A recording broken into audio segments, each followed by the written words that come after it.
You ever sit alone in the dark when the whole house breathes, like it remembers things you've tried to forget?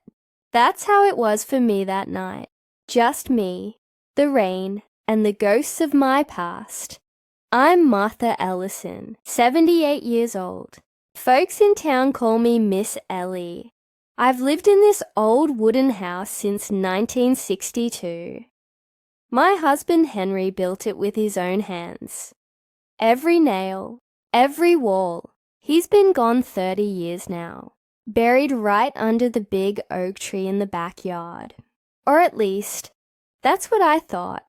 It was around midnight when I first heard him. A whisper, soft, broken, like it traveled through dirt and time. Martha! I froze. My teacup rattled on the saucer. Thought maybe the TV was on, but it wasn't.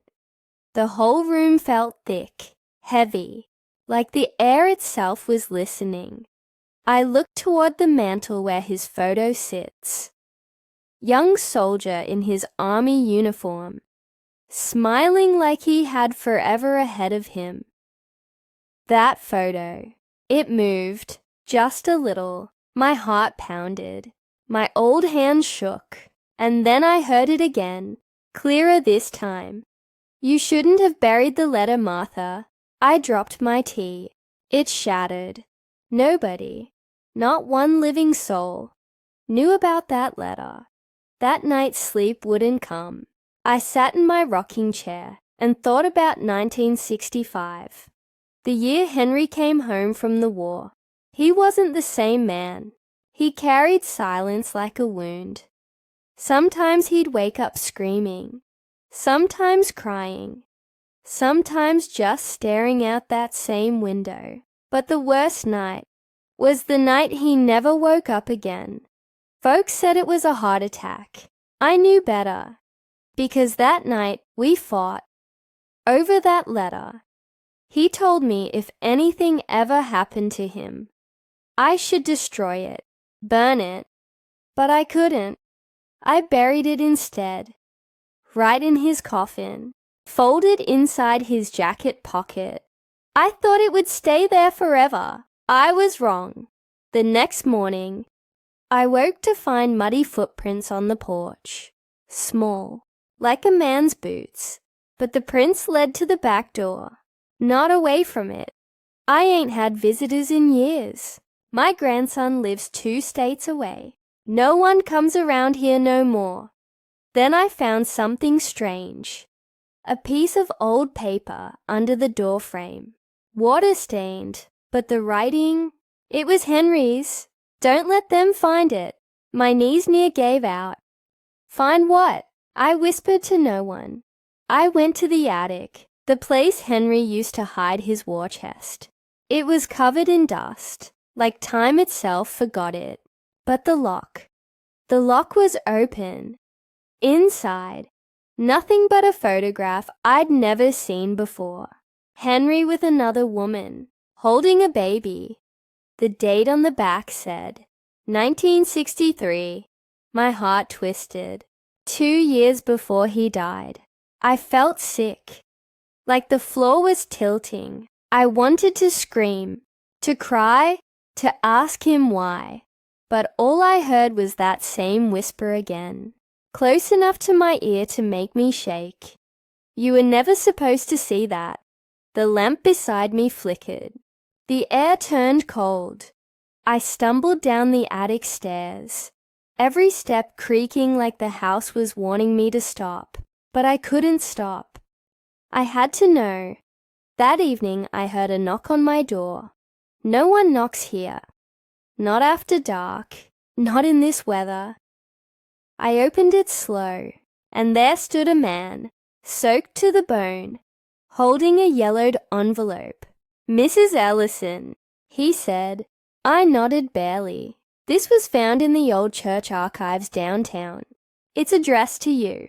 From Henry Ellison. I took it, hands trembling. The seal was broken. Inside was a single page. Half burned, the ink smudged. If you're reading this, Martha, It means I couldn't fix what I did. Forgive me. The truth's buried deeper than the oak roots. That's all it said. I looked up to ask the man where he found it, but he was gone, vanished into the rain, and that's when I knew. Whatever Henry did, whatever secret he took to his grave, it's not staying buried anymore, because now it's coming for me. And if you think the dead can rest easy, you've never heard them whisper your name. The next morning, the storm was gone, but the silence it left behind was worse. You ever feel like the world's holding its breath, waiting for you to open the wrong door? That's what it felt like the whole house was watching me. I sat by the window with that letter, reading those words again and again. The truth's buried deeper than the oak roots. I looked out back. That same oak tree, old as sin, branches twisting like bones. That's where Henry rests. Or at least I thought he did. I don't know what came over me. Maybe guilt, maybe fear, maybe both. But by sunset, I was out there, shovel in hand, the dirt soft from last night's rain. Every scoop felt heavier than my bones. I kept telling myself, Martha, you done lost it. You're digging up a man who's been gone 30 years. But something deep inside whispered, keep going. The smell of wet earth filled the air, and my hands blistered. Then, the shovel hit something, hard. I brushed the dirt away and saw wood. The coffin. My heart near stopped. I didn't open it, not yet, but beside it, I found something else. A tin box, rusted, sealed tight. I pried it open with a knife, and inside, a bundle of old papers, army records, and a small photograph. Henry again, only this time, he was standing next to a man who looked just like my father. But my father died when I was 12. And written on the back of the photo, Operation Candlelight, 1952, I whispered. Lord help me, what did you do, Henry? I took the tin box inside and spread the papers on the kitchen table. Some were military files stamped confidential. One envelope had my name, Martha E. Ellison. Do not open. I opened it anyway. Inside was an old cassette tape and a note. If you ever hear my voice again, it means they found me. Play the tape! My hand shook as I slid that tape into Henry's old player. The static hissed.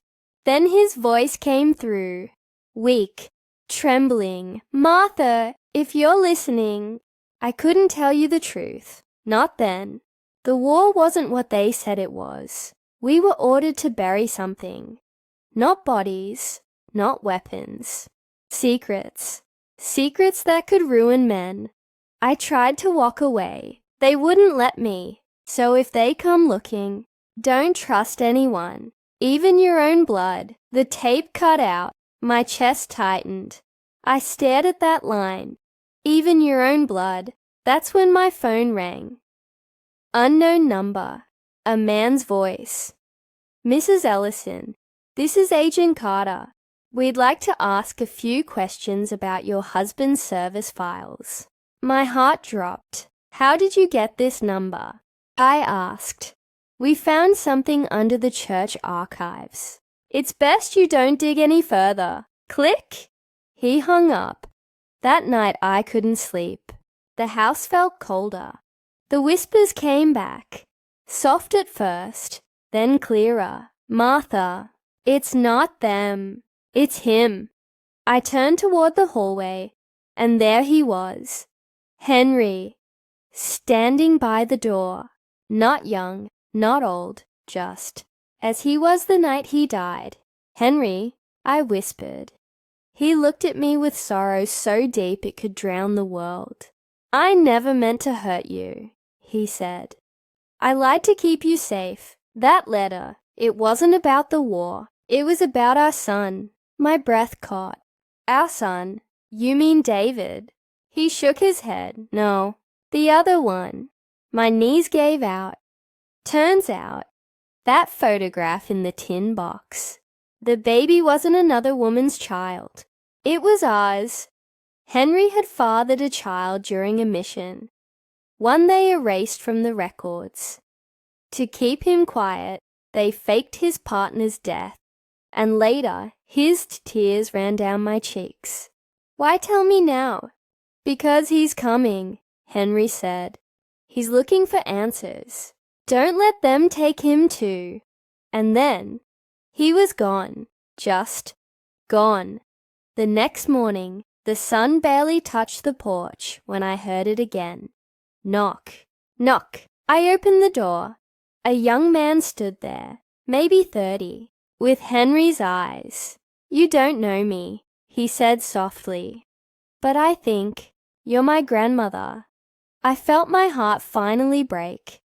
Not from fear this time, but from truth. You look just like him, I whispered. He nodded. They've been chasing me for years. I found his files. I had to know who I was. Behind him, a black car idled on the road. 2 men stepped out, suits and glasses. They found me, he said. Please, help me. I looked at that tin box, the letters, the tape, everything Henry died trying to protect, and I knew what I had to do. I handed him the box.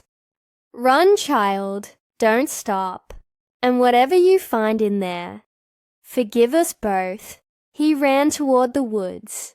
The black car followed, tires screaming down the dirt road. I stood there, clutching the photo of Henry one last time. The wind picked up, whispering through the oak tree. Thank you, Martha. I looked to the empty road, tears blurring my sight. They say the dead can't speak, but sometimes love and guilt echo louder than any heartbeat. And if you ever hear a voice from the past, don't be afraid to listen. If this story reached you, stay a little while. There are more voices waiting to be heard, more secrets still whispering beneath the rain. Listen close, because the next story begins where this one ends, in